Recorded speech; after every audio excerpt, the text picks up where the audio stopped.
Like confidently opening the show with a garbage intro, so are the games of our lives. I've just been playing Arceus this entire time, so I didn't really have time to make one. These are the games of our lives. Super Mario and Pokemon and all the games that took us to another place and made us want to keep playing all night. These are the games of our lives.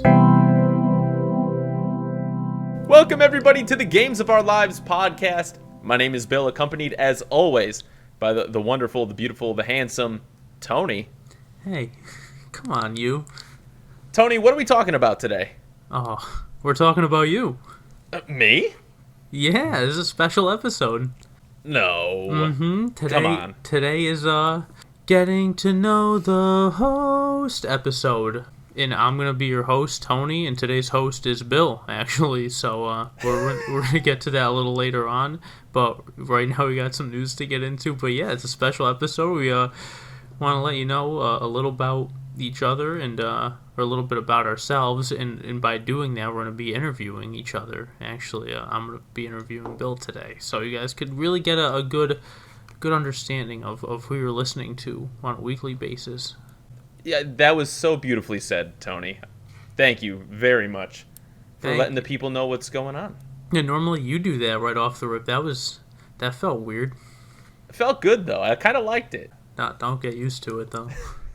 Well, you know what? Something that everybody's used to, if they're a listener here, they're used to us getting into the news. So let's just jump into it.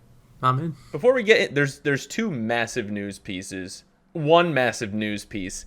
But before we jump into that, I just want to say they announced that Master Splinter is going to be a playable character in the new Teenage Mutant Ninja Turtles video game Shredder's Revenge, which I don't think has a release date yet, but it's going to be a really cool game. It's a callback to like the old TMNT arcade beat-em-up games and looks pretty dope.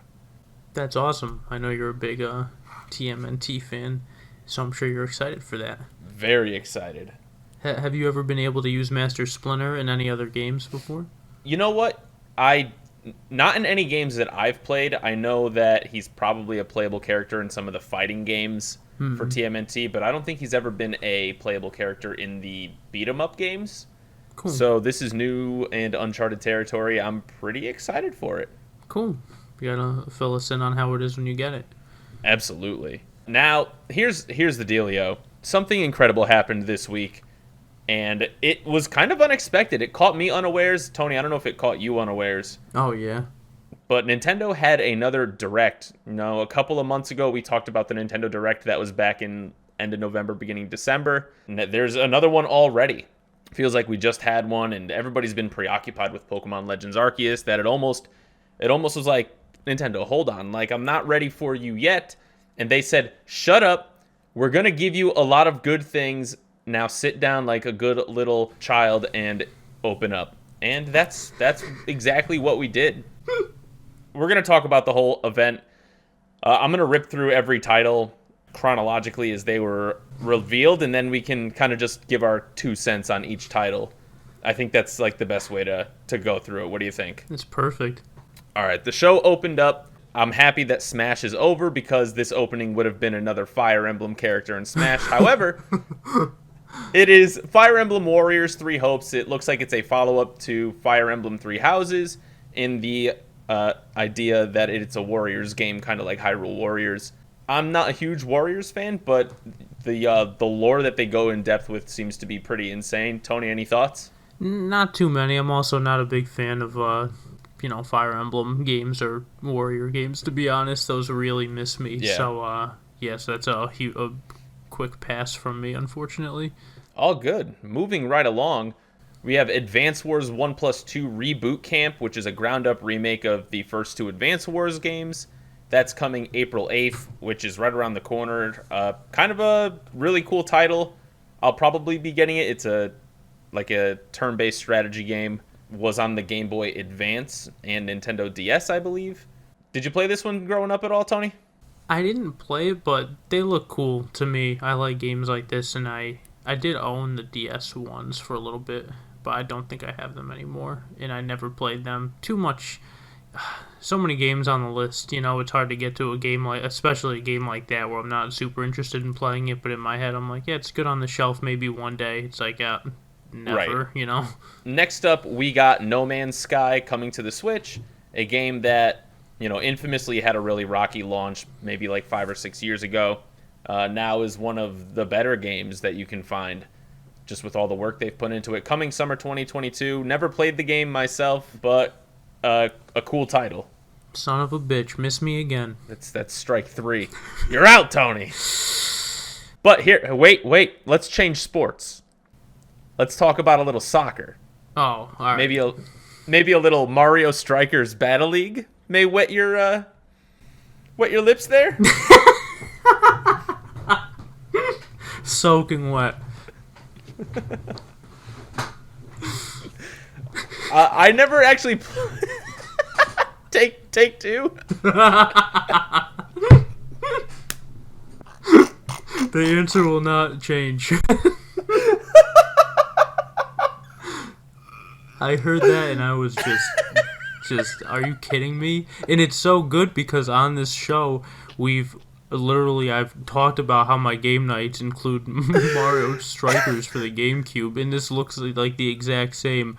I'm like, I hope you could play online with no items. That would be the best. But regardless of that, this is a banger. This is a good game to come out on the Switch.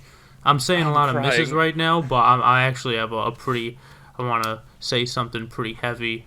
A pretty heavy statement by the end of the news. I will say it, but this is okay. This is this direct really kicked the idea in my head. Where I'll explain after. Let's keep going. Sorry, I'm babbling. So Battle League, it's the 3rd game in the series, and I feel like there's 2 camps of people when it comes to Mario Strikers. It's you either love the game or you've never played the game. There doesn't seem to be much overlap there. I'm one of those people who unfortunately just have never played a Strikers game. Hopefully that changes, because everybody who talks about the franchise has nothing but phenomenal things to say about it. Really good game. Next up, they showed us a little salmon run in Splatoon 3, showcasing a few new enemies, a couple of new abilities, and I mean, Splatoon 3 looks just like a really solid follow-up to Splatoon 2. Splatoon's been a really interesting franchise when it comes to their releases, because they really, iteration to iteration, it doesn't seem like they change that much. Yeah. But they add just enough to kind of sweeten the pot, and I mean, Splatoon 3 does look and feel like a solid follow-up to Splatoon 2. If it ends up being more of the same, that's fine, but it looks like they're at least putting in the work for it, and I'll be getting it. It's a fun team shooter. I have the first 2, spent at least 30 plus hours in each, so yeah, same. Solid title. Yeah, I agree. I like it as a Nintendo IP a lot. I think it really competes with the other shooters, and I think Nintendo just made an absolute gem when they came up with Splatoon, and I have both of them as well, and this is one that, although I didn't play the second one as much as the first one, I still enjoyed it for a little bit, and I'm not sure really how much you could change in a game like this, but it seems like they're doing the best they can, and I am a fan of the series. And also, is that a salmon run? Is that the equivalent of Nazi zombies on Call of Duty? Even though I'm not a Call of Duty fan at all, I just want to state that on the record. It is essentially their horde mode, yeah. Horde mode, that's a good way to put it. Where it's like wave after wave of enemy, and they just keep spawning, and you have to protect a point. Sometimes there's just different missions that you have to do in the meantime, but more or less that's what it is. It's honestly my favorite mode in Splatoon 2, because you and 3 other friends can play Nazi zombies together. That's cool, and also that was one of the weirdest trailers I've ever seen in my entire life. I don't know if anyone else got that from watching it, but even the way it ended was cute with the weird music into the giant monster, or just into when they have to, whatever the goal is of the horde mode is to just complete something or activate, collect the eggs. Right when they did that, the music changed. I thought it was really cool, but but yeah, if you ever just find yourself smoking and want to watch something weird that's like, I mean, that was just out there. that I don't know why it caught me like that, but go back and watch it and you'll see what I mean. I was like, what the hell is this right now? I'm going to have to go back and watch it. Looks like they may be adding a Salmon Run story mode or something. That's cool. I mean, that would be my guess, just the fact that there's like a giant mega boss. That remains to be seen. Next up, they announced a game called Front Mission First Remake and Front Mission 2 Remake. Looks like some Gundam type games. This was a good cooldown segment for Nintendo. After dropping Strikers and Splatoon 3 info, you need to take a breath every once in a while. Nintendo is adept at this by dropping some like game that nobody really cares about. No offense, Front Mission First fans. I've literally never heard of the franchise. And then they're like, hey, here's some Disney Speedstorm. And this is, at this point in the Direct, I don't know if this is where you felt, but a lot of people pre-Direct were clamoring for like Mario Kart 9 information, something like that. And when I saw that they had a kart racer at the beginning of this Direct, I was like, damn, there's zero shot that we're getting any Mario Kart information. That's how I felt. Because I'm like, why would they promo 2 kart racers in one thing? But then again, they know that nobody actually cares about Disney titles. Which is fair. Do you agree, Tony? Oh, yeah. Yeah. Oh, yeah, you took all the words right out of my mouth. I was going to say you're offending Front Mission fans, and then you're like, sorry if I'm offending you guys. And you're like, no one cares about Disney, and I don't care about Disney. So, There's another Disney game actually after Speedstorm. They have Star Wars: The Force Unleashed. All accounts, I've heard that's a fun game. It looks like the Switch is just kind of stockpiling PS3 classics these days. And that continues with the Assassin's Creed Ezio collection that's also coming out. Like, really, they're just like stuffing this console with a bunch of shenanigans. Yeah, what's going on with the consoles swapping like old games for each other, it seems like. Yeah, I don't know. And then there's another Gundam battler coming out called SD Gundam Battle Alliance, where you get to play as these like chibi robots. Again, I think we're still part of the cooldown segment of this. And then they start ramping things up. And this is kind of a hit or miss thing. There's a new remake of Chrono Cross coming out. Chrono Cross is the sequel to Chrono Trigger, or at least a spiritual sequel. I'm not sure how much overlap story the two have. I don't think any characters are really the same, and I've never played it because Chrono Cross was a PS1 title growing up. I did play Chrono Trigger, loved it, but I've heard a lot of people say they're not a big fan of like just the visual direction they took this remake, unfortunately. Tony, any thoughts on the last couple of games there? Star Wars, Creed, Gundam Battle, or Chrono Cross? No. Pro tip for everyone. In this order, forget there's a Nintendo Direct. Have your podcast partner and good friend text you anything afterwards, hopefully hype in all caps, just saying bro.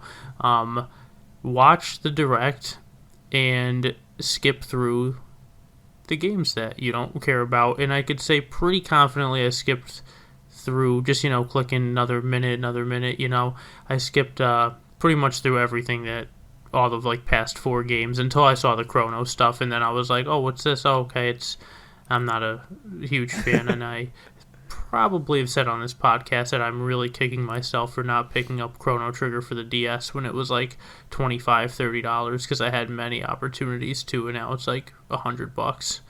And right. I really want to play that, so that's high on my list of games I want to play. That everyone says that's a good game. Yeah, that's what I've heard. So don't know anything about Chrono Cross though. I gotta say the same. Not 100% sure, but I do know something.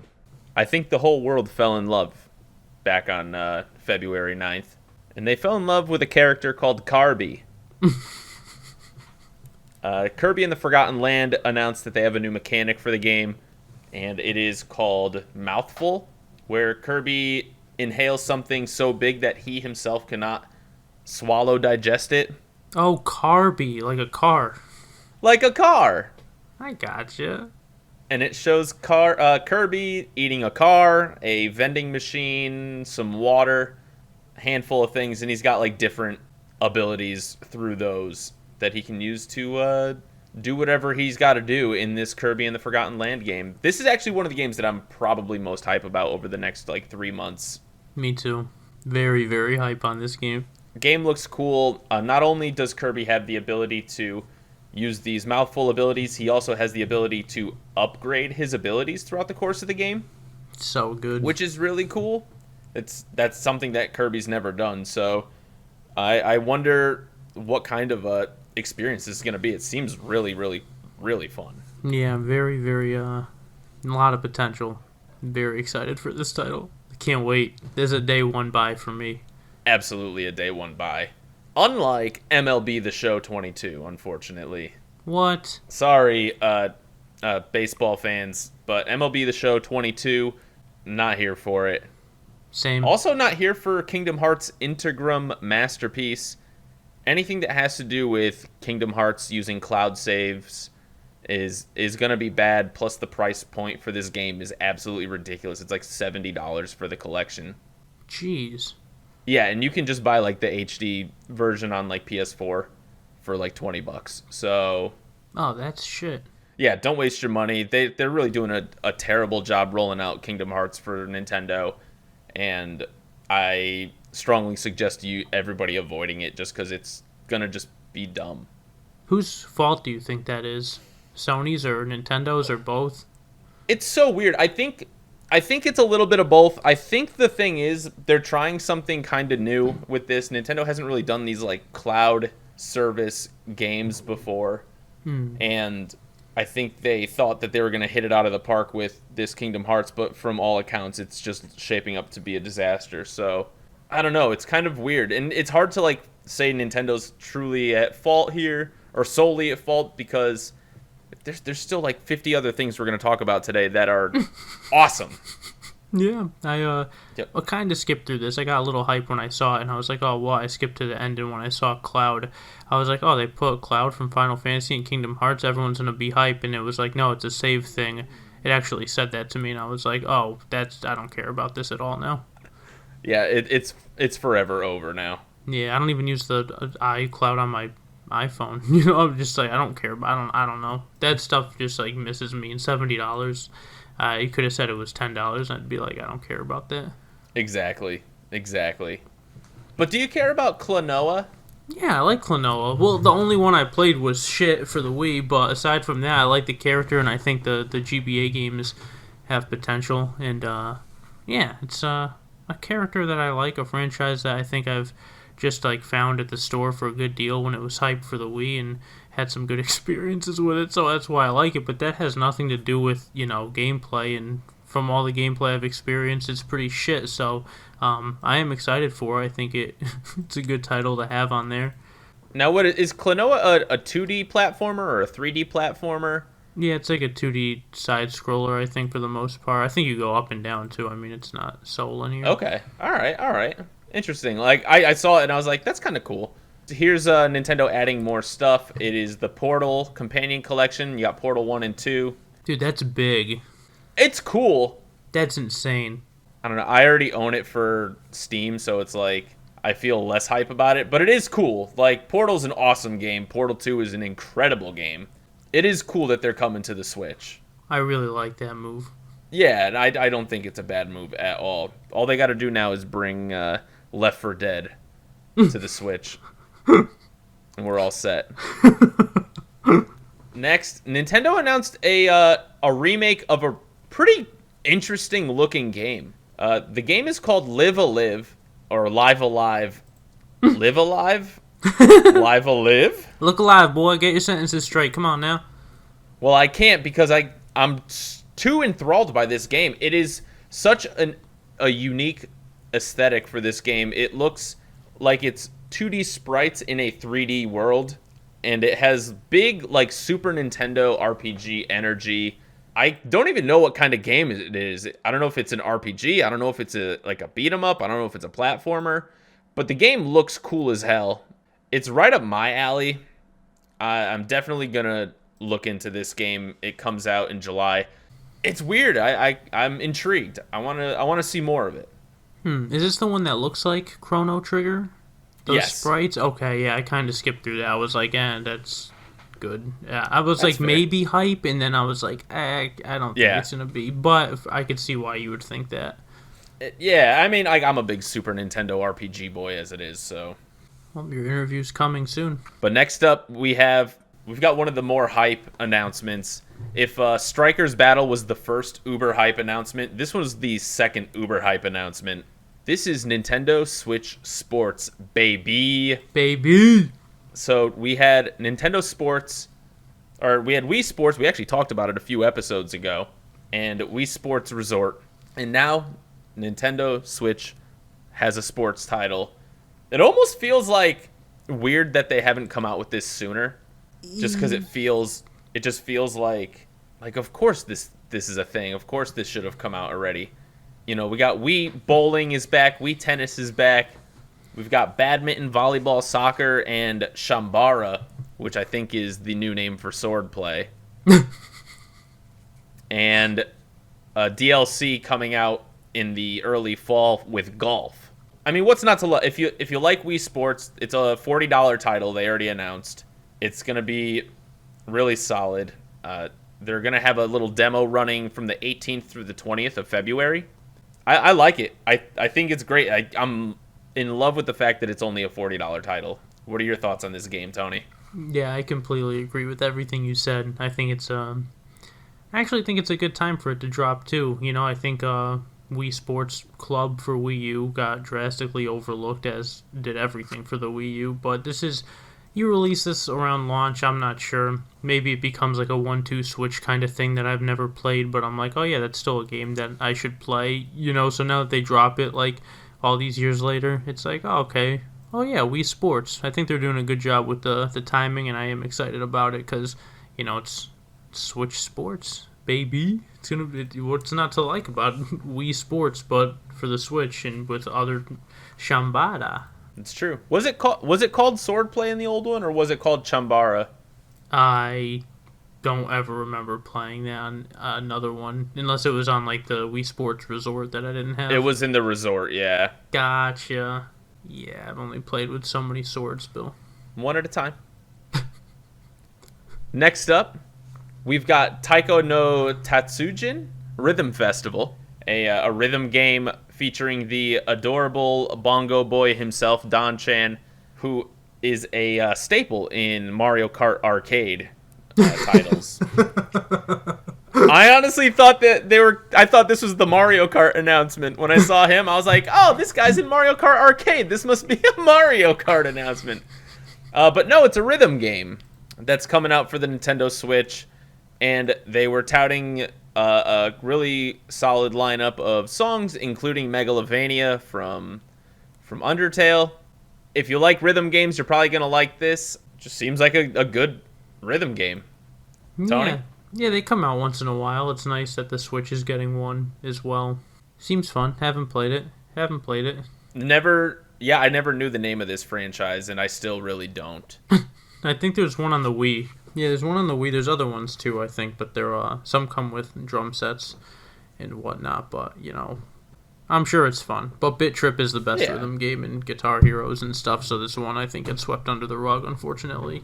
A lot of unfortunately's. Yeah.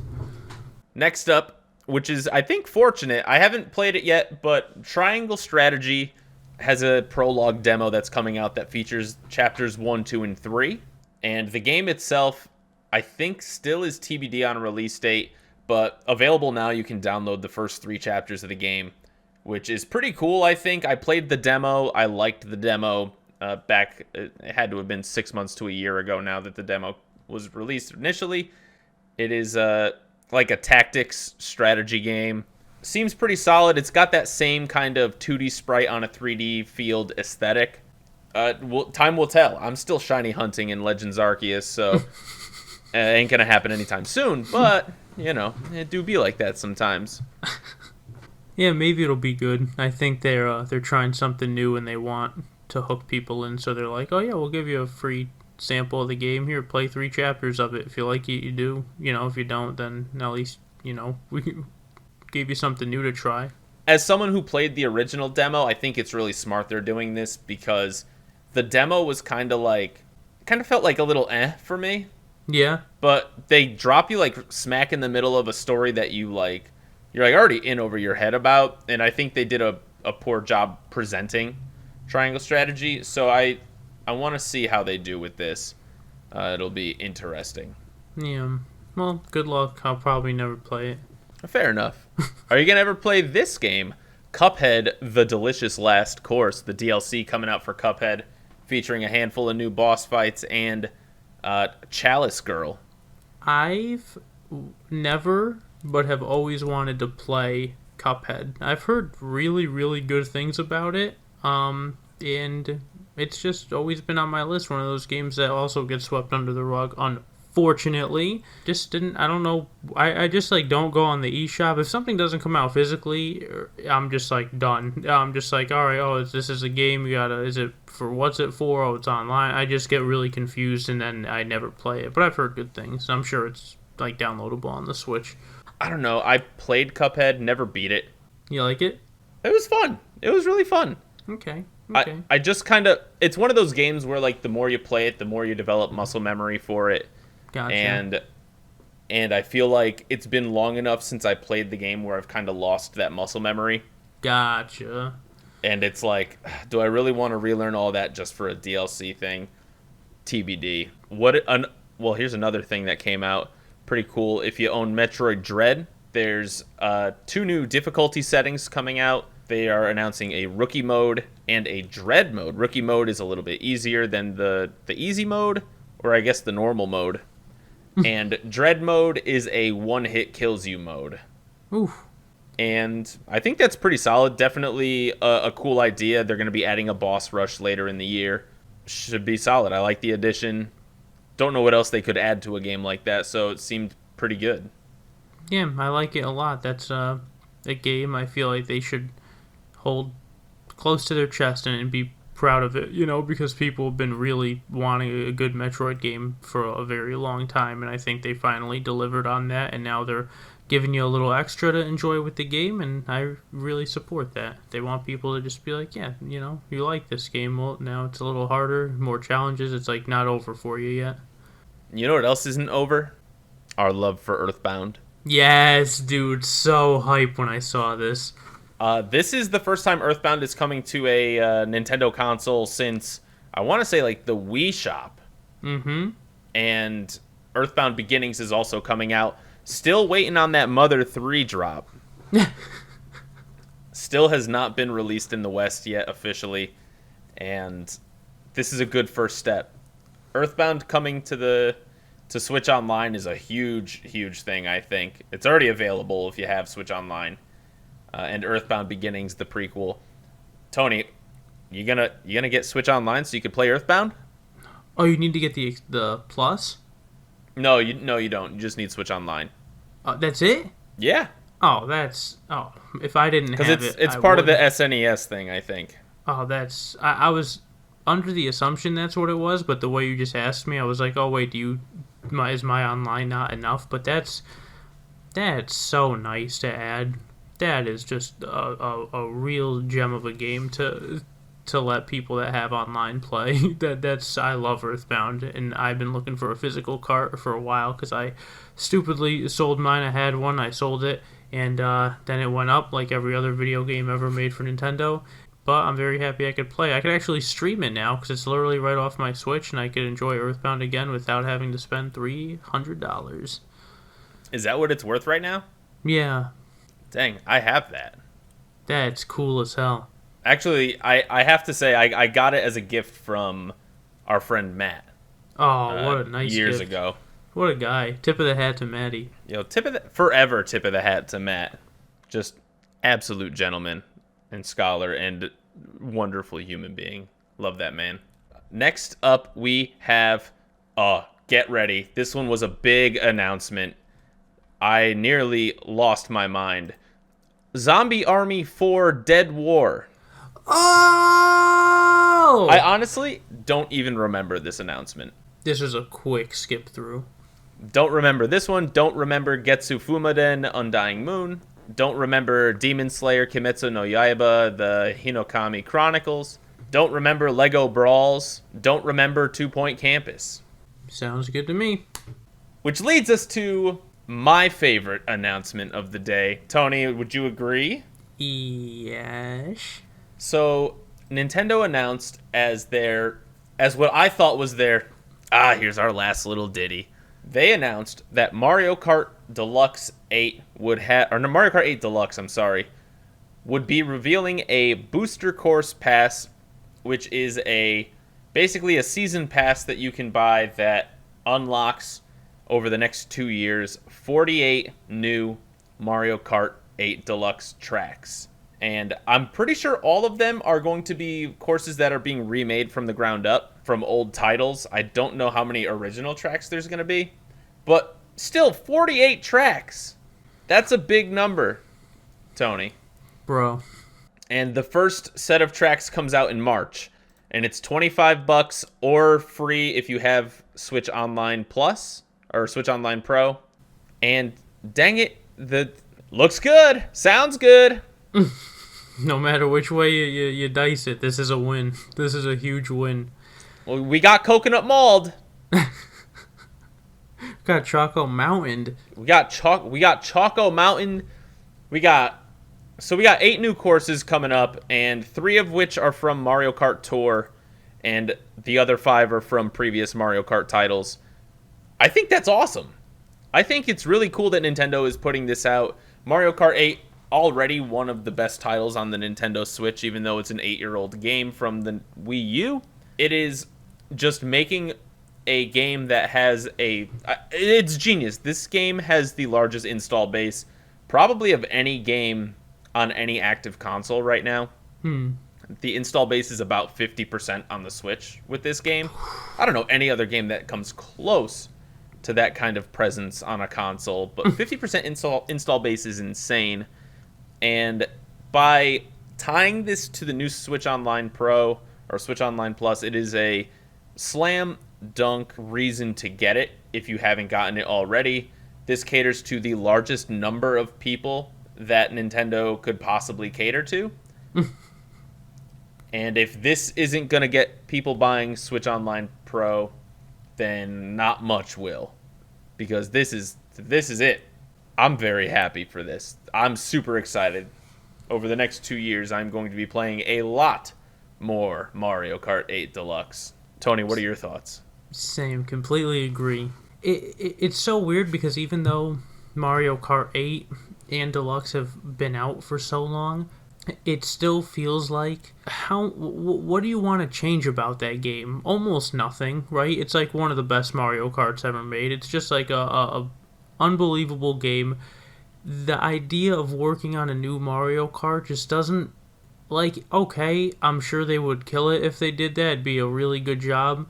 But, like, I don't think it's quite necessary that they have to do that yet. But also, this game has been out for like 7-8 years. It's like we want some more Mario Kart, and they're just like, here's the perfect happy medium. Not just another couple courses. How about, like, doubling the game size in courses? You know, it's just like, that is insane to drop that many courses, even if they're just remakes. If all of them are, I still think that's okay, because that's just so much more content in courses that you liked growing up or playing games in the past, and being able to share those online with other people, and just, that's just such a win for Mario Kart fans, and that's basically everyone that likes Nintendo, so at least 50%. So I think it's genius. Yeah. It's 48 tracks. The current Mario Kart roster has 48 tracks. Yeah. So they are doubling the current course list. This is turning into basically Mario Kart Ultimate. Yeah, really is. And I think people are going to start treating the which tracks are going to get revealed as like the next like Smash speculation. Yeah. Which is unfortunate, but Tony, we have to do it because this is what we talk about. What's your number one most wanted track that they could add to the game? Ooh, that is such a good question. If you had to pick one, which one would you absolutely want? Oh, wow, that's a good question. Maybe Luigi Raceway for the N64. No, I'm kidding. Maybe all the ones that I really, really like, they actually have on there. I'm trying to think. I'm thinking N64. I'm thinking DS, but they really put a lot of good tracks from both of those games. I'm just so happy. I guess, honestly, Choco Mountain would have been one of my higher ups. So the fact that was like the one they announced, I was like, dude, are you kidding me? That's insane. Maybe Donkey Kong Raceway for N64, like Banshee Board, all the N64 maps, obviously. How about you? If I had to pick one, I would say I almost want to go with Daisy Cruiser from the GameCube Double Dash game. Daisy Cruiser would be really cool. The way you feel about Mario Kart 64 is very akin to how I feel about Mario Kart Double Dash. And I'm like, you know what? Just add all the damn Double Dash levels. Because they're just that good. I would love to see a circuit, though, one of those things, just to be like all of the Rainbow Roads that we don't already have. Ooh, rough. I do think that the current Rainbow Roads are some of the weakest Rainbow Roads. I really like the Super Nintendo one. I don't care that much for the remake of the Nintendo 64 Rainbow Road, as I've noted before, and I think the newest Rainbow Road is like, it's okay. I think it's solid, but it's not great. I think the 3DS and the DS Rainbow Roads are incredible. I think the GameCube Rainbow Road's incredible. The Wii Rainbow Road is great. So I think bringing all of them in would be like a slam dunk idea. Okay, you convinced me. That all sounds very accurate. I can't disagree with any of that. Do you have any other hopes for the Mario Kart 8 Deluxe Booster Course Pass? I don't think so. I think this is I think $25 for doubling the game, I think is very worth it with how good this game is, and I think having Nintendo Switch Online Plus, getting it for free is such a... I mean, all the anger that we said, oh, this is just outrageous, $50 for this, it's not even that good yet, like, all this stuff, they're just, like, fixing their mistakes on top of giving us really good content, too. Right now, they're just doing everything the right way, it seems like. Gotta love it. Yeah, this is a good time for us right now. We've had definitely, like, I don't know, the past 6 weeks, at least 3 or 4 episodes where we're like, Nintendo, like, you're just killing it right now. When do we ever get that, like, this often? This is a really good time for Nintendo fans. Yeah, this is definitely a golden age for Nintendo fans. And it got even more gold when they announced Xenoblade Chronicles 3. It's a franchise that, it's again, like, you either love it or you haven't played it. Yeah. Everything that I've heard about the game, I've heard literally nothing but incredible things. I actually purchased Xenoblade Chronicles 1, the definitive edition, which is the remake for the Switch. So I do plan on eventually playing that, because if I'm going to play through Xenoblade Chronicles, I'm going to have to play through the first 2 games before I get to 3. And the game, it looks cool. Like, there's a lot of, like, sword fighting and robots doing wars and giant monsters, and I mean, the soundtracks are all jams and bops. Gotta love that. So it's super hype. Yeah, it's another game that I fall on the side of just not interested in it by the looks of it, but it is probably very good kind of game. And I think that making another one for the Switch is just, they're just giving us content, and it's all the stuff that I'm saying right now, and all that they're giving us ties into what I really want to say as soon as we're done with the news, because it's something that I don't know if I've said before. Well, we are done with the Nintendo Direct, so Tony, let's hear it. Speak your mind. I think the Nintendo Switch is the best console of all time. Whoa! Wait, wow. I mean, you're not wrong, but wow.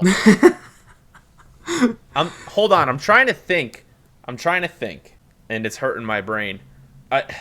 What is your argument for Nintendo Switch being the greatest console of all time? Let's hear it.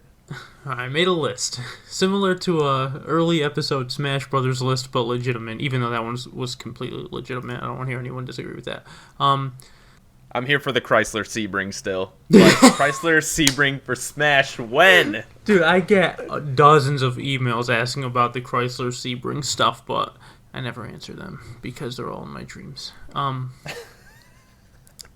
What was I going to say? What were we talking about? Why do I think this is the best system? All right, let me preface it with, or start it with, I think all the best versions, and I've said this before, like especially for Mario Golf, Mario Tennis, Mario Kart, like I think all the really good versions of certain game series have their best or like closest to what the best iterations of those games were in those series on the Switch. I don't know if I just phrased any of that correctly. I think that I did, but I might have been redundant with the on the Switch part. Basically, like, I love Mario Golf, great franchise, Super Rush, unbelievably good. Mario Tennis, I love it. The N64 one's the best in my opinion. The Switch one feels just like the N64 one, which is exactly what I would want. So with all that being said, and now being able to play those games that feel those ways online against other people, I think it's finally hitting something that all, like, little N64 kids slash fans, you know what I mean, like growing up playing that and just wanting to play those games with other people. I think now being able to do it's such a good time. But I really want to drive the point home with this list of games that I made. While you hear this list, think about how these games are either just really good standalone games or like the best in their respective series or closest to your favorite iteration of that game in that series. Okay. I'm really confusing myself. No, I'm just kidding. All right. Mario Odyssey, Mario Kart and all the DLC, Mario Party, which some people didn't like, but the minigames are really good. A Mario Party Remake Collection of all N64 ones. Smash, yep, with the roster that it has.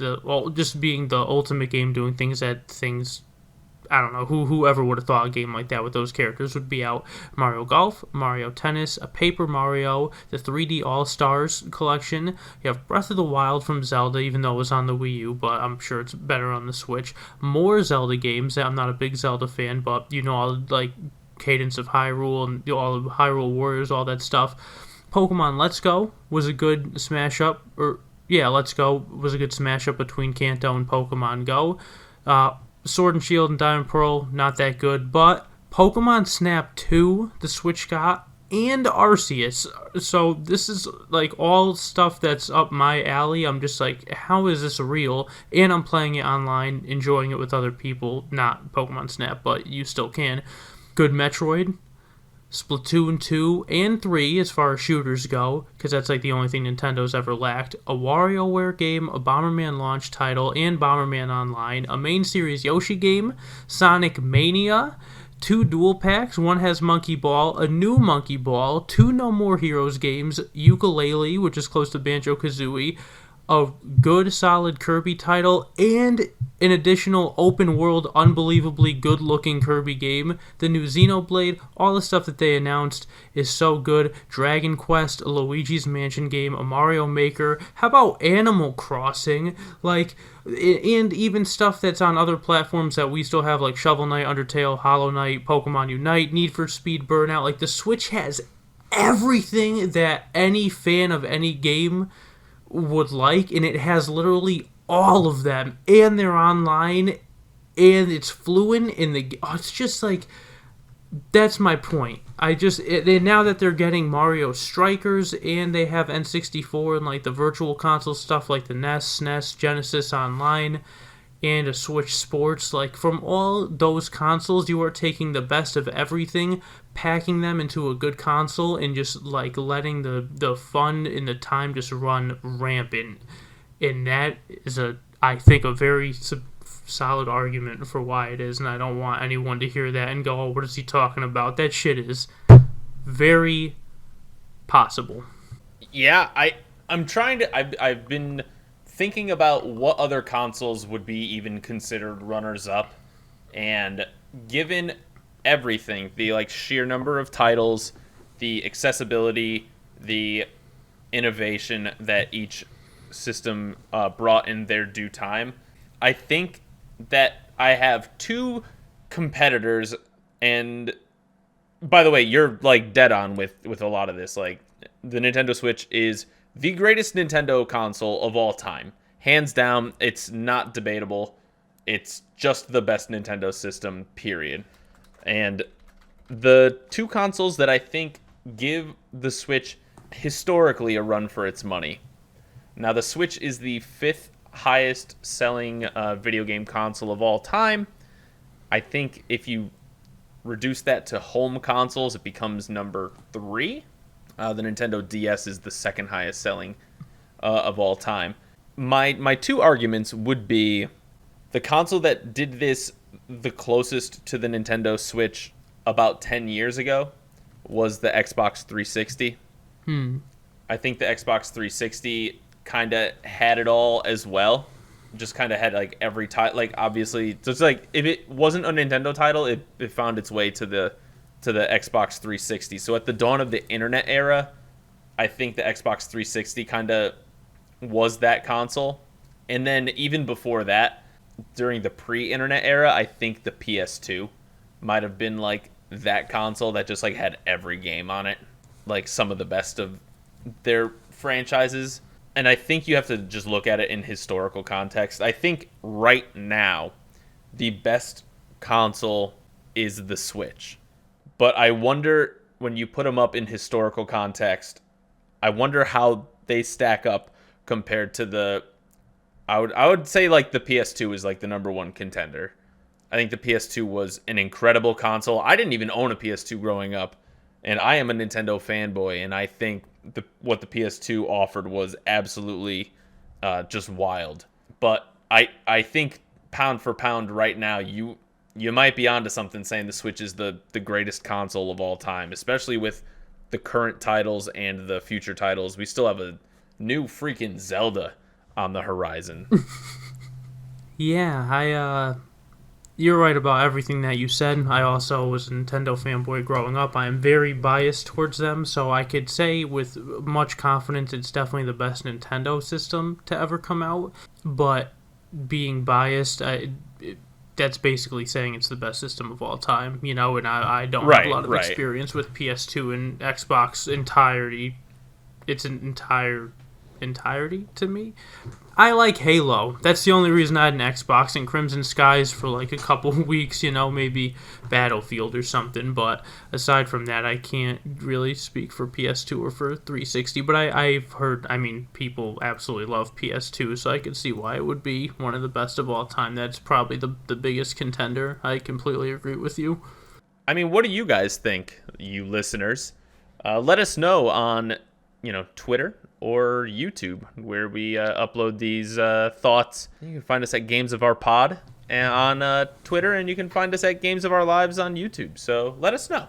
Tony, any other thoughts? No, we're like an hour in. We didn't even. That's all news. Sorry that I just took up a big chunk. I'm not trying to make this about myself. I was just thinking. No. I'm like, good thing we have a podcast and can talk, to everybody about it and share it with Bill. I'm straight, and I'm happy we had it. I knew that the Nintendo Direct would take a lot of the main time for this.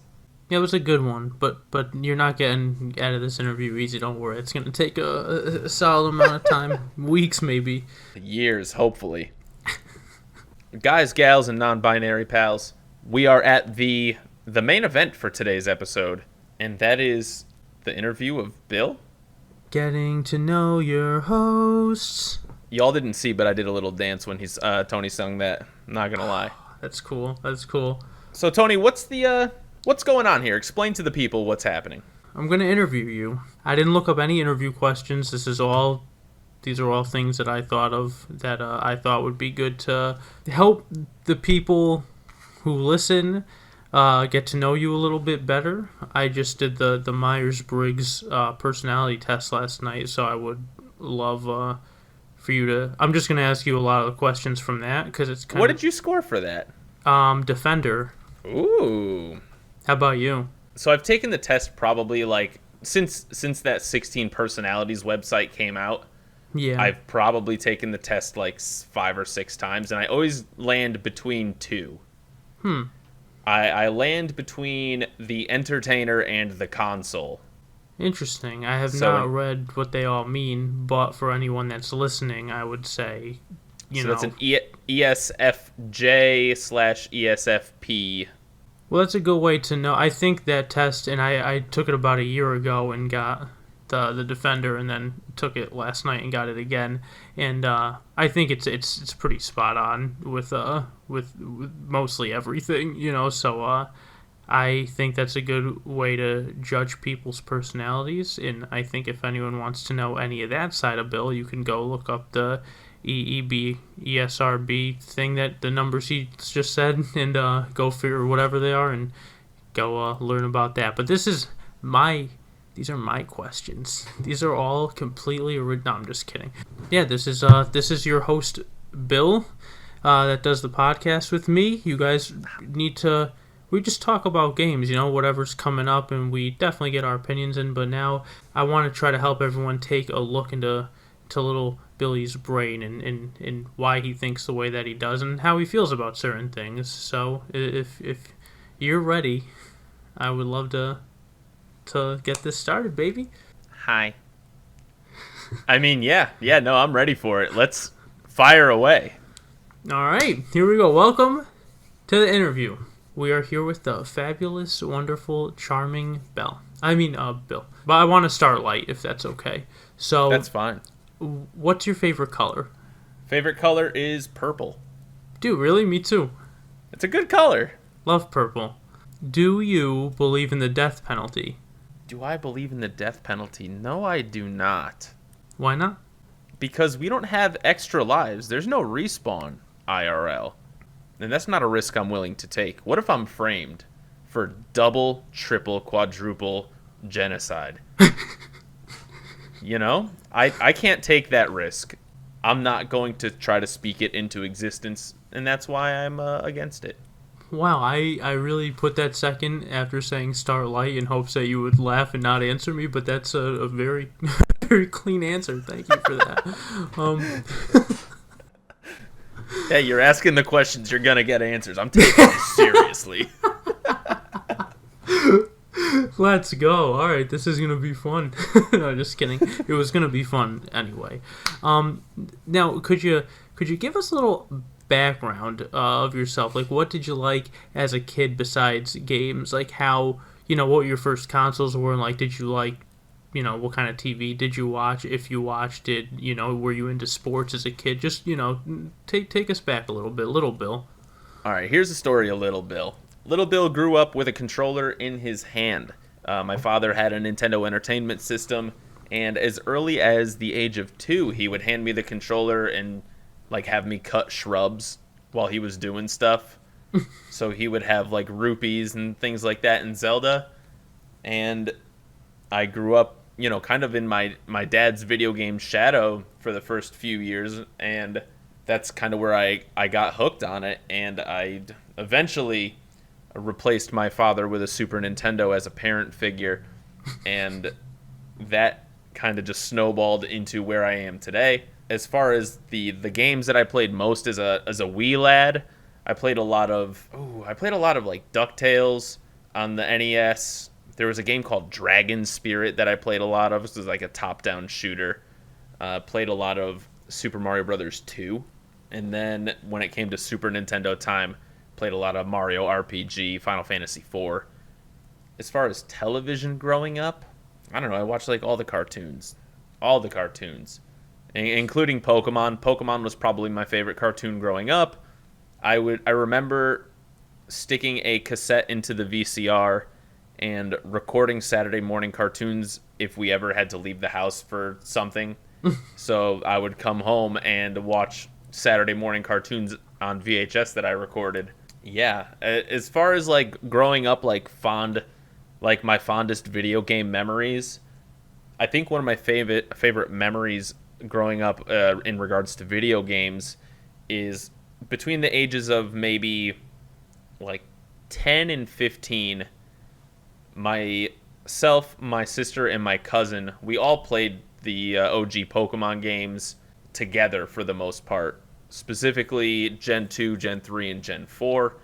And we all had, Game Boy Colors and Game Boy Advances and DSs during that time. But we would often hang out like outside, either on like our back patio or like in our backwoods, and we would just like sit around and play Pokemon together for like hours after school, and that was basically us going outside. And I hold those memories very fondly. It was a lot of fun, and it helped keep my cousin out of trouble, and it was really nice. It was really nice. I'm sorry, what was the question again? Can you repeat all of that? I'm sorry, I was not listening to any of that. Just kidding. That is a wonderful answer, and it sounds like you had so many good memories, and I could see why, you turned out the way you did. You definitely grew up with some good games and had, a lot of good opportunity, and it just sounds nice. Sounds like a lot of good times, and I think that's important when you're young. I think it's very, something nostalgic, but also, happy stuff makes me sad, so when I can look back on something and be like, wow, I really, I've had a nice life. Like, a lot of those moments stick out. We definitely have had good opportunities, and I'm glad you were able to experience all of them. I appreciate the question. Thank you. No problem. Now, would you say your brain is warmed up? Are you good for some quick, rapid answers? Ooh, we're doing a rapid fire segment? Quick one. Okay. Console. Favorite game for Nintendo? NES? Mm-hmm. DuckTales. Super Nintendo. Super Mario RPG. N64. Banjo-Kazooie. GameCube. Probably Thousand Year Door, but I can't think. That's fair. You can go back and change them on 10 episodes. Wii? Anything for the Wii? I'm going to say Mario Kart Wii. Wii U? I'm going to say Mario Kart 8. And how about the Switch? I'm going to say Mario Kart 8 Deluxe. And how about the PS2? I'm going to say there was this like Chinese knockoff game called Mario Kart Station. No, Grand Theft Auto San Andreas. Ooh. How about your precious 360? My initial guess is one of the Guitar Hero games, so probably Guitar Hero 4 or Rock Band 2. Ooh. What about original Xbox? Didn't play original Xbox, but I'll just take the easy answer and say Halo. Fair. What about PS4? Ooh, PS4. I don't know that I've played any. Maybe the Ratchet and Clank remake. I don't know. Wow, that's a good way to ruin a whole interview with that answer. Are you kidding me? Ratchet and Clank? I'm just kidding. That's fine. I don't even remember what game. That's like the tough thing with a lot of these like late era games, like PS3 and on, and like Xbox 360 and on, because I don't remember which one was like an exclusive to that particular console. Fair. What about DS? Got a favorite DS game? It's probably Pokemon Platinum. Yeah. In Game Boy Advance. So if you had to pick like one Pokemon game from all of them. Game Boy Color, we'll go Pokemon Silver. And Game Boy Advance. Game Boy Advance, man. Golden Sun. Ooh, good pick. Golden Sun and its sequel, I guess. Like, you take both. Wow. Huh. All right. You nailed it, bro. Oh, one more. What's your favorite controller? Favorite controller is, right now it's the Nintendo Switch Pro controller, but the GameCube's up there. Good answer. Xbox One is up there, too. They're good. They're making them good. My favorites are always GameCube and 360, but the new PlayStation and like the Pro controller for the Switch and the Xbox and that, they're nice. They're real good. I think I'm just nostalgic. Maybe. But this isn't about me, dude. So tell me, by the time the people hear this, it's gonna be too late anyway. Yeah.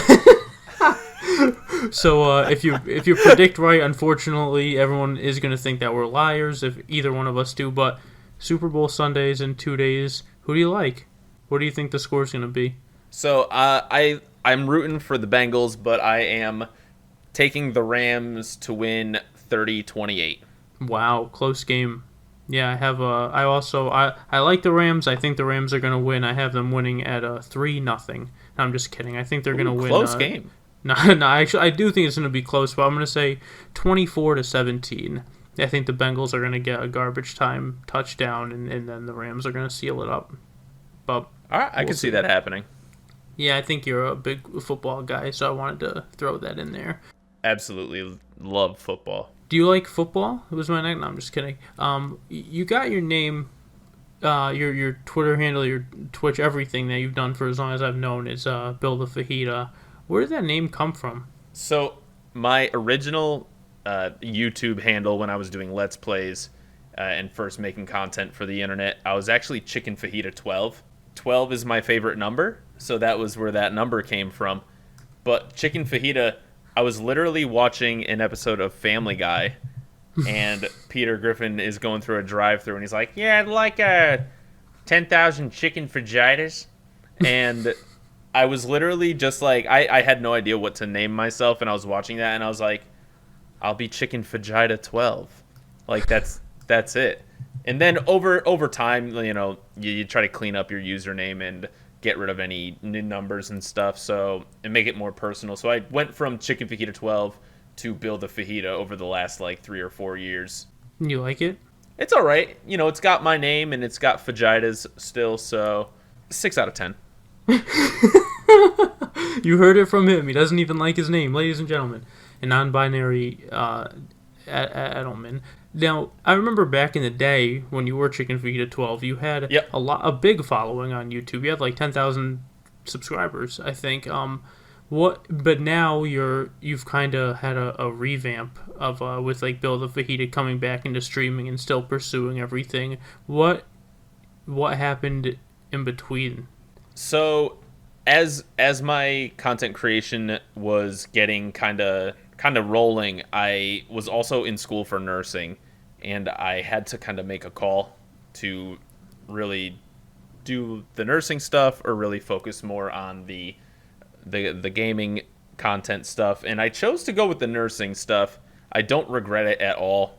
I've been a nurse for 10 years. I love it. It's one of my favorite things to do. But I fell off of the content creation wagon because between work, I ended up just spending more time with friends and family, and I decided to take on a career in travel nursing, where I would move every few months and take short contracts, 3 to 4 month contracts. And I was out in California for the last 3 or 4 years, doing the travel nursing, and I ended up staying in Northern California for a little over 2 years before a little ditty, you might have heard of it, the coronavirus came around and forced me to stay indoors. And two major life changes happened because of the coronavirus in my life. 3, I guess you could say. 1, work got absolutely insane. As a registered nurse, work was low-key hell for a little bit. 2, I got connected with my girlfriend. We started talking, and we are now moved in together with an adorable, precious little sweet boy named Chalupa. I also moved from California to the Midwest, and I restarted my content creation. I was sitting indoors, not doing much, and I, saw that some of my friends were doing Twitch streaming, and I was like, hey, you know what? Sounds like fun. Let's do it. Wow, thank you. Yeah, I was gonna say, if anything feels too personal, feel free not to answer. But I knew all of that, but I maybe phrased the question almost assuming that I knew something happened. But I just wanted the people to know, yeah, I don't know, you made a life decision at some point, and because you've been doing content creation for a long time, but it's nice to know your thought process behind it and your priorities and stuff. And I think it shows how high your intelligence is and decision making is, and how successful you could be. You're just one of those people, when you put your mind to something, I know you're going to do it. You know, I know, like, you were killing it with the YouTube stuff, and you're killing it as a nurse, and now you're killing it as, you know, revamped, you know, starting up everything again for the past however long it's been, and just on such a successful path. And you're just one of those people. You always want to surround yourself with good people, so I'm very fortunate to, you know, have you as such a close friend. I really, really appreciate that. That means a lot coming from you, and I feel the same about you, man. I love your company, and you're always a fantastic talk, a fantastic hang, and I really appreciate you. Thanks, bro. I appreciate Love you, man. that. I love you too. These are the games of our lives, Brian. Could you give us like a top 5 or a top 10 of your favorite Pokemon? Top 5 favorite Pokemon? All right. Number 1 is Zapdos, and by extension, Galarian Zapdos. I'm just going to put them at like 1A, 1B. Sure. Number 2, I really, really, really like the Turtwig family, specifically Turtwig and Torterra. Only 2 forms in that lineup. Kind of wild that they would do that to a starter, but you gotta give them credit for being brave and only having 2 Pokemon in an evolutionary line for starters. Wag of the finger to their shinies, though. Shiny Turtwig is great. Shiny Torterra is just a god-awful clash of colors that we do not like. Hard to argue with that. Oh, man. Some shinies, man. So disappointing. But we'll talk about that a little more in tip of the hat, wag of the finger. 3 more Pokemon that I really, really love. I'm going to go with Gengar. Gengar's really cool. Just like a badass Pokemon. Drapion is one of my favorites. I love that accordion scorpion.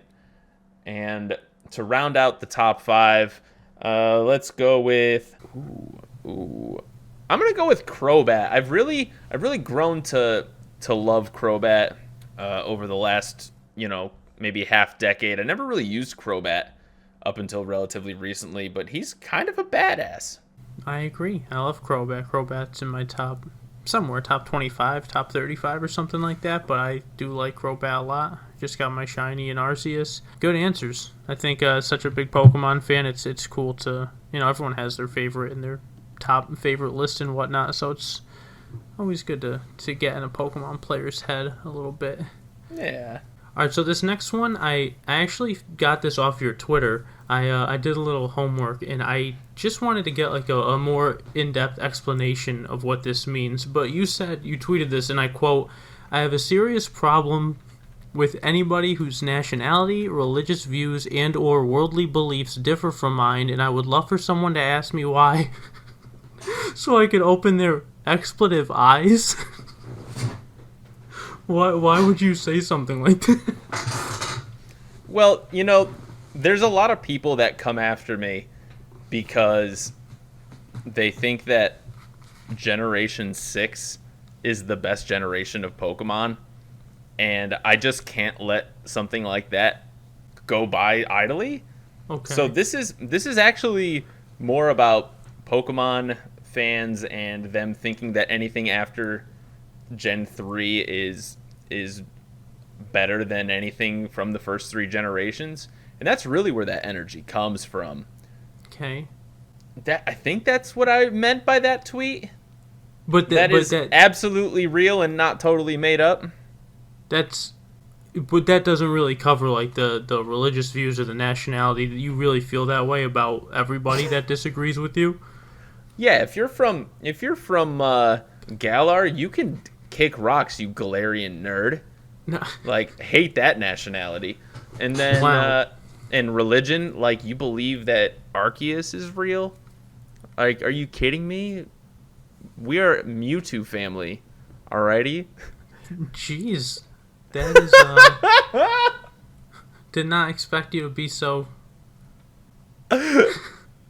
so in agreement with all of that. That is that could be taken a lot of different ways. And I don't know if your phone's next to you. I actually sent you a copy of that tweet because I was like, well, are you kidding me? Like, did you really write this? Is there like an app where you what the frick? Yeah, there is. There's a website where you can make Oh, a fake okay. tweet. I was like, holy shit. Like, there's no shot that I wrote that in the year of our Lord 2021. Like, you could pick a date and everything. It's a real good website. I just typed in fake terrifying. It's Generator, scary, right? Exactly. That is terrifying. The fact that you can make a fake tweet on somebody. Wow. And let it be on record that I do not have any problem with any human being with any nationality, religious view, and or worldly belief that differ from mine, except for the explicit things that I had mentioned in this podcast. That's right. If you are from Galar, you're just a bad person. Noted. Let the record show that Bill is an equalist and a nice guy, but Gen 8 sucks. Exactly. Do you have a game that you physically want that's like highest on your list right now? Like a game that has not come out yet that I'm very excited for? No, one that's already out that has like a physical copy that you want to get your hands on for your collection. Ooh, like a game that I would want a physical copy of. Ooh, that's tough. Because I pretty much have physical copies of just about every game that I would ever want. Yeah. Oh, sorry. I'm thinking, like, if I could get myself a physical copy of, like, Mother 3, that would be great. But otherwise, I don't know, man. Like, there's probably a couple of GameCube games that I'm missing that I really would like, but I can't really think of anything. Maybe like Coliseum or Gale of Darkness or something like that. Or Bust a Move 3000. Bust a Move 3000. That'd be solid. Cool. All right. Yeah. So a couple Pokemon titles, good ones. Do you have a favorite food? Favorite food? I've recently discovered a new favorite food. I didn't even know that it was my favorite food, but it was recently pointed out to me, and I was like, "Get out of here!" Like, you're right though. I like salad a lot. Like I've been. Okay. I've all been right. eating, Next question. I've been eating a lot of salad lately, but I think pizza is actually my go-to though. Thank God. It's pizza. Pepperoni pizza specifically. Could throw some pineapples on there. That'd be pretty dope, but... Good answer. You saved it. No, like, not just as a traveling nurse, but from any place that even you haven't been, do you think you have a favorite place in the world? Like a nice... I mean, California, where you were, the climate seems to be, like, perfectly 65 all year round, or 70 or whatever it is. Is that, like... Has that been, like, your favorite place to visit or live? San Diego is probably my favorite city that I've ever lived in. Just what you can do in that city, like, just what it offers is pretty incredible. The food options are absolutely wild. You're never more than 2 hours from any climate you want to drive to. I mean, it's really solid, beautiful weather all the time. I do have a special place in my heart, just kind of like for the West Coast in general. But my favorite city that I've lived in, based on the city itself, would probably be San Diego. Cool, good answer. I'm saying good answer like you're answering the question on Family Feud and I'm part of your team. Oh, good right, answer, good answer. Right. That was worth 18 points. R.I.P. The legend Louis Anderson. He was a host on... he was a Family Feud host. Yeah. Oh, I did not know that. Do you have a biggest fear? Biggest fear? Yeah, I do actually. Oh, here it comes. Flying in airplanes. Do you really? I hate flying in airplanes, dude. Wow. And I fly more than the average person, for sure, just because I live far from home, so I do fly home a decent amount to visit, and I hate flying, dude. I don't know if it's a control thing or what, but I don't like being in the air. I get scared about turbulence. Flying sucks, dude. And so do snakes. Oh, imagine flying snakes, dude. That would be the end of you. Yo, snakes on a plane is an actual, like, true nightmare.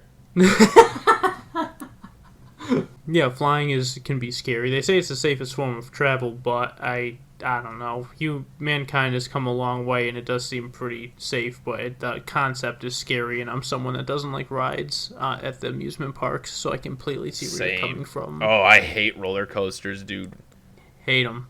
Hate them. Couldn't pay me to go on roller coasters. Miss me with the roller coasters. See me in the arcade. Yep. Oh, I'll be the one trying to like game them all to like figure out how to min-max my time on these stupid arcade games to win the most tokens or tickets. Oh yeah, carnivals. It's all about. I mean, I remember the carnival that had an arcade with like winnable claw machines when stuff was still like 25 cents and 50 cents was Quasi. I don't know if they revamped it, but I got shirts that say like Troy Aikman on them that were like XXXL on me and just like went down to my knees. I have like a weird stuff. But you would win. I would win over and over again. It wasn't rigged like it is now, and that was a good time. Have you ever been there when the arcade was there? Yeah, I loved the arcade there. Are you kidding me? I used to go. They used to have, it was called like quarter night, and my parents would take us sometimes, where like everything was a quarter. Like all the rides were a quarter, just like everything was a quarter, and you'd get like a soda for a quarter, a hot dog for a quarter, and then you'd spend the rest of your $10 that mom gave you at the arcade. So you had $9.75 to like just go ham. That sounds incredible. Quarter night? Oh my god. Yeah. Wow, did I never experience that, and I kind of want that right now very badly. Yo, come on over. We can have our own quarter night. I'll charge you a quarter to play every game we play. All right. Deal. Perfect. All right, I think I just made out. All right, now we're going to play a little game called Bang, Marry, Kill. We all know the actual name, but I'm not trying to swear and shit. So a little. All right, a little FMK. Let's hear it. All right, Birdo, Professor Oak, and Q-Bert. So you're absolutely going to marry Professor Oak. I mean, 100%. Like, that's... Why? Listen, he is an amazing father figure for Ash. I mean, he even bedded his own mother. Let me rephrase that. Professor Oak bedded Ash's mother. Like, there's no way that they're not in a relationship. I've seen the anime. He's always checking in on Ash. And he just seems like a smart dude. Gonna have to... It's close between Q-Bert and Birdo. Because they're basically the same thing, right? Q-Bert put on a bow tie for this, by the way. It changes the Mary thing. But Birdo also has a bow tie. But it's on top of her head. Okay, that's... Alright, I wasn't going to mention that. So I think I'm gonna bang Birdo, kill Q-Bert, unfortunately. Aw, son of a bitch. Too many pixels on Q-Bert. A lot of sharp edges. Sorry. Wow. Alright. That's fine. No, completely acceptable answer. Good answer. Good answer. Show me. Kill Q-Bert. Sorry. That is in my game, in my interview, it was a trick question, and you gotta just pick Q-Bert for all three. Let's see. Who are your top 3 favorite video game characters, not including Pokemon? Top 3 video game characters, not including Pokemon. Gonna go with Mario. Actual actual first and last name. Gonna go with Waluigi. Waluigi is just one of my favorite just Nintendo characters all time. And then number 3, this is a tough one. I think I'm gonna these are all Mario characters. I'm gonna go with Bowser. Wow, okay. I think Bowser's like a pretty fun character. Like, he's sometimes a villain, sometimes a hero, sometimes just kind of a jerk, but he's lovable in the end. He does the right thing in the end, usually. Good answer. Was it on the board? No, none of these have been on the board, but still, you're trying. Dang. No, that one was, that's good. Those are classic characters, kind of. Waluigi's not super classic, but he's a interesting fella. You think OJ did it? I mean, it did it for me in breakfast times. Like, I love orange juice. Like, 10 out of 10 breakfast beverage. But really only hits the spot in the morning with breakfast. Like, I don't know. Can't do orange juice in the evening. Not great. But the guy driving the white Bronco, yeah, he absolutely did it. He killed his wife, officer. No further questions, except for a couple more questions that I have. And this says, let's talk. What did I write in my notes? Let's talk quantum nucleic radiation theories. What's up with that? What's up with that? You know, there's been a lot of discussion on the thing that you just said, and really, you know, there's three different camps.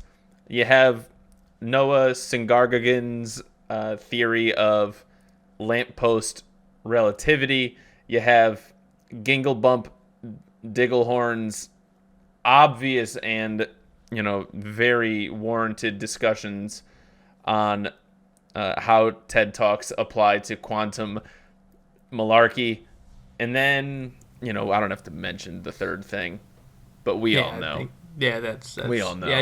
Yeah. Syngargagan is. Oh, go ahead. Sorry. Yeah, no, I was gonna say I kind of see where number one's coming from there.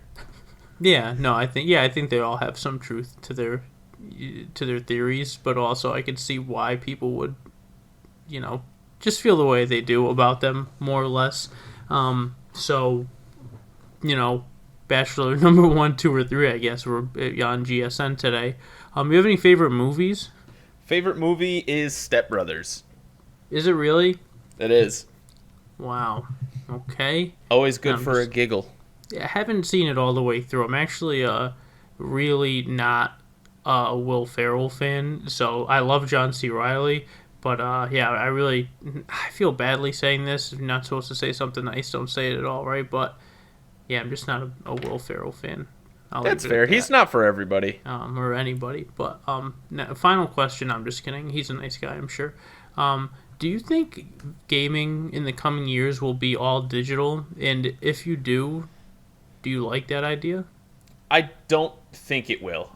I think there's too big of a market to be had with collectors that companies just won't move away entirely from a digital space. In fact, you're seeing a lot of games that initially release as digital copies come out with physical releases even years later. And I think that there is a place for it, and I understand why people like it. So I don't think anytime soon we'll be going away from it.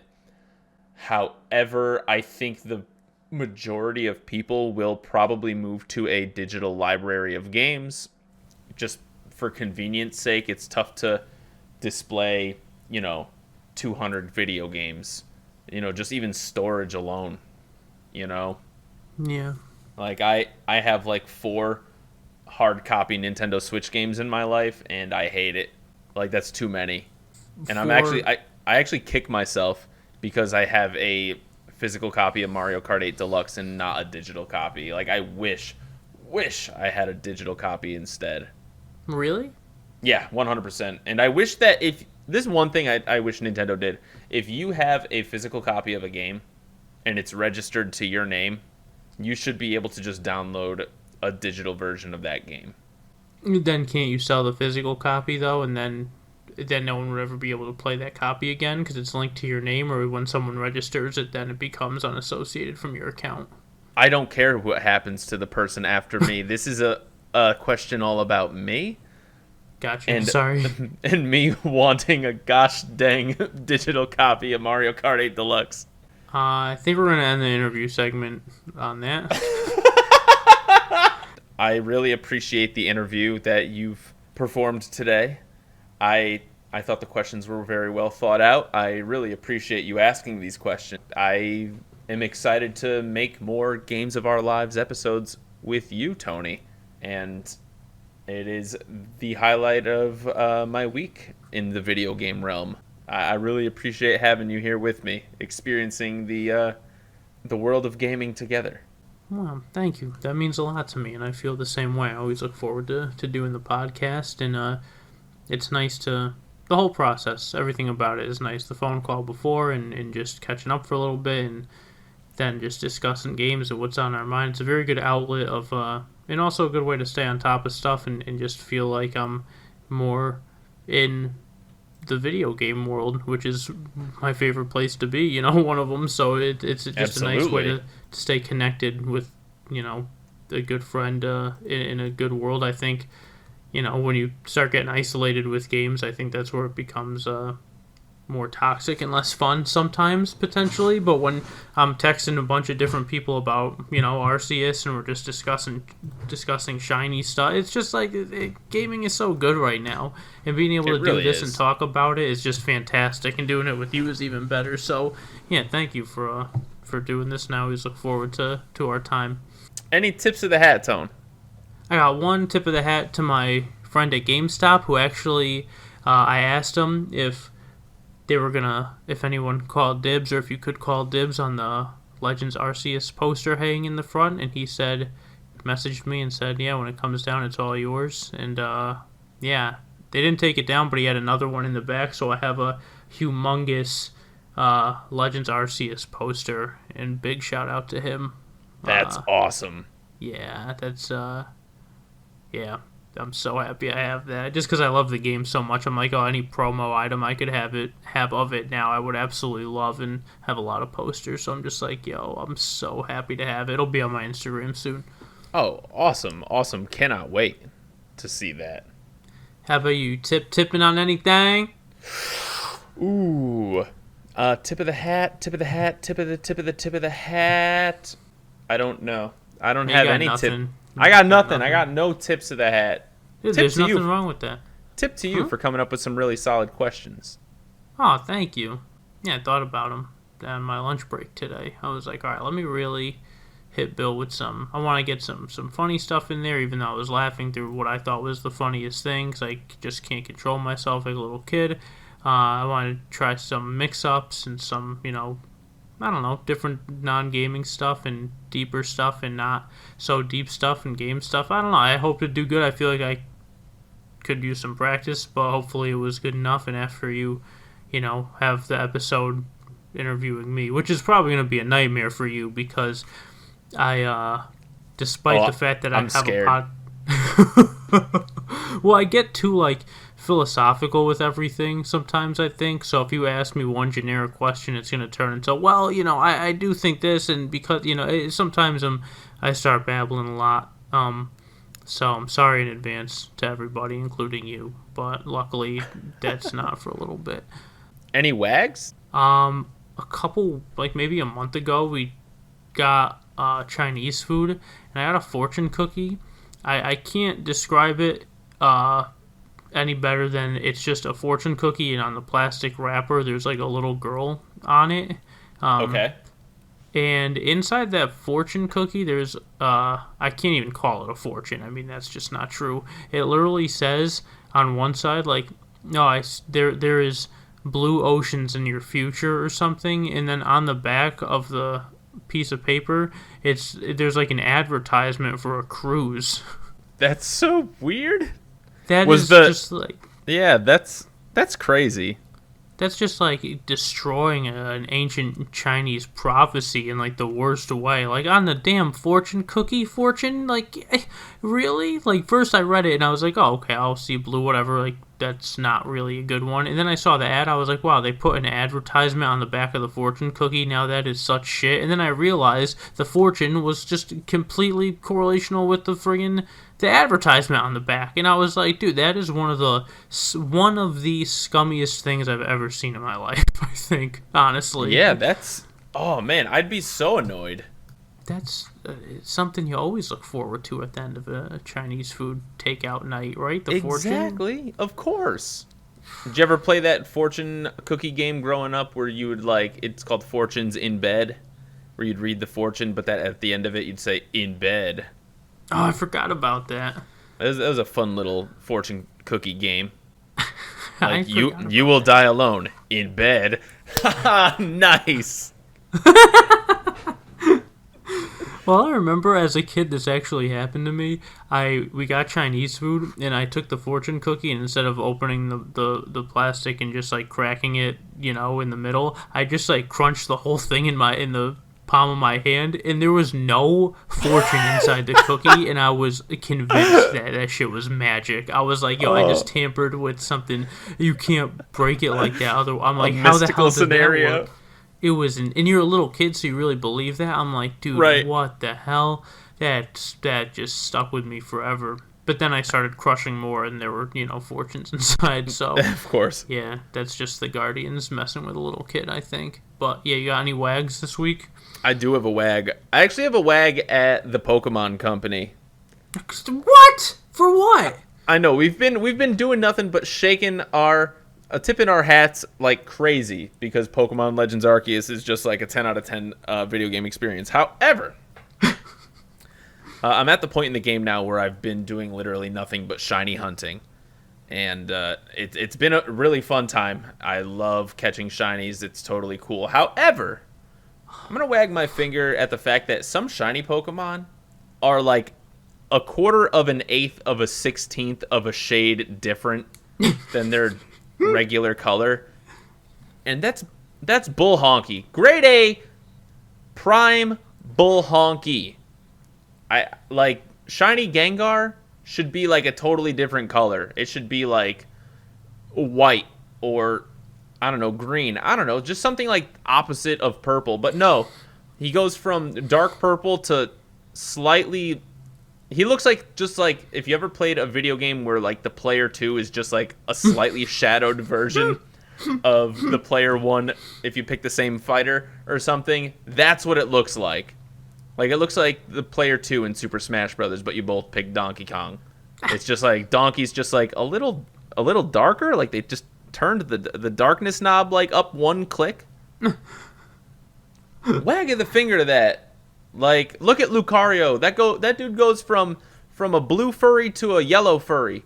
It is, like, stark difference.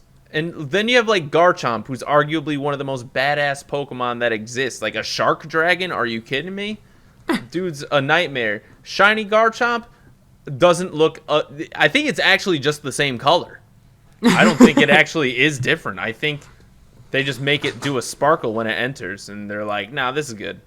Come on, man! Come on, man! Yeah, I can't disagree with that. Some of these shinies are booty! Like, we live in an era where you have a golden Magikarp and a red Gyarados, and then you follow that up with some malarkey like that, and it hurts the soul. Like Drapion, just like a little shade. Drapion, just a shade difference. And Skorupi is great. Skorupi turns bright red. What is going on with that? Like, Skorupi goes bright red. Tangela goes from blue to green. Yeah. Just don't Ponyta? pick the same color. Don't get me started. Red to blue flames, that's sick. Yeah, any like blue to purple, blue to green, green to blue, red to blue. Any colors that are like not the same is usually pretty good. You know what I mean? As long as it just looks different. But there's some Pokemon that just don't. Yeah, I'm on board. Any other wags of the finger, Tone? No, that was a good one. We've both been playing Pokemon Legends Arceus since the last episode. Have you been playing any other video games or games in general besides Pokemon Legends Arceus? I play Wordle every day. Me too. But like stated earlier, Wordle is there used to be a game. Now we're still talking. Maybe this is what planted the seed in my head. But on Game Show Network, there was a show called Lingo, and it was literally just Wordle. And now I heard you told me about Wordle, and I'm playing it, and I'm like, oh, let me just download the Lingo app and play unlimited Wordle, and it's good. I like to wake up and challenge my brain in the morning. I lost my first Wordle this week, and I feel devastated. Me too. Elder. It was humor for me. Tricky. Yeah, I only had one guess left, and I said tumor, and nope. I think tumor was my guess before humor. I think I got humor on 6. Ooh. I've also been playing one other game, actually, on my Twitch channel, Bill the Fajita. I've just played through last night Kirby 64 and the Crystal Shards. Did you really? Yeah, I hundoed it. Did you really? It's a lot easier to hundo than I remembered it. I remember playing the game growing up and like it taking a while to play the game, but I did a 100% run in just under 4 hours. Did you really? Yeah. Jeez, I gotta keep playing that then. I put it down like months ago, even though it was me trying to pick it up from like years ago and be like, oh, I could beat that boss I couldn't beat. And you 100%ed it in less than 4 hours? Oh, what does that say about me? I honestly thought it was going to be like I was like, ooh, we're going to play this tonight and then it'll be like a 2-parter or something like that. I'll play it again next week. But nope. Beat the whole damn thing in 4 hours. Dude, even with the jumping at the end for the little sheets or whatever it is? Oh, I didn't do the I didn't do the collecting. But okay. Yeah, I got That's all still the impressive. got all the crystal shards though. Oh, that's insane still. Are you kidding me? That's really impressive. Yeah, thank Wow. you. I would love to be able to do that with that game. That's a game that I think is really cool and I would like to have in my knowledge library. Yeah, tip my hat to you for being able to do that. That's really cool. Appreciate that, man. Pokemon Shining Pearl, I've been doing my Nuzlocke for that. Oh, that's cool. Yeah, I just beat the 7th gym. I lost my Luxray this week. Oof. And you know what? It was to a random encounter. I was just kind of being a horse's ass. I was like, ain't no way this is going to happen. And like I encountered just like a wild Metacham. Metacham hit me with that high jump kick at the beginning and it critted and I died. Oof. It was a wild Pokemon encounter got me. I was so bummed. That's unfortunate. Well, I want to thank everybody here for listening to this podcast. It means the world. I hope you enjoyed this episode as much as we enjoyed recording it for you.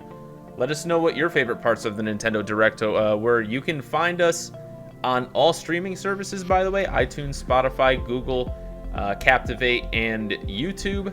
You can follow us on all of our socials at Games of Our Pod, and you can follow Tony at The Poker Rapper on TikTok, Instagram, and Twitch. You can find myself, Bill, at Bill the Fajita on Twitch, Twitter, Instagram, and TikTok. Tony, take us away. Getting to know your hosts episode was brought to you in front of a live studio audience in the new Mario Kart 848 course blunder pack. It was recorded in front of a bunch of toads in one of those maps. See you next week. Thanks so much. Love y'all. Bye-bye.